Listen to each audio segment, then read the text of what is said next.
Hey guys, welcome back to TechMan. Today, let me show you how to use Procore for submittals. If you're new to Procore and need to handle submittals, here's a quick guide.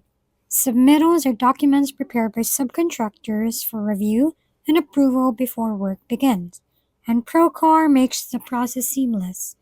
Start by logging into your account, then enable the submittals tool under Project Settings.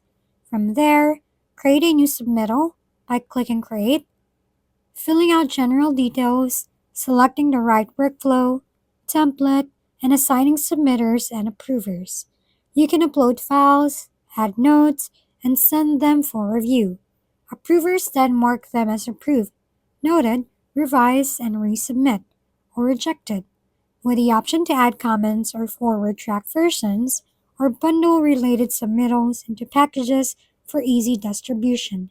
Use reminders, bulk actions, and reporting to stay efficient, and integrate with tools like Bluebeam for collaborative markups, and that's how you can confidently manage submittals with Procore.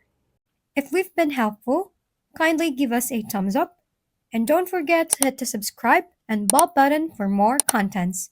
For any questions and suggestions, comment down below.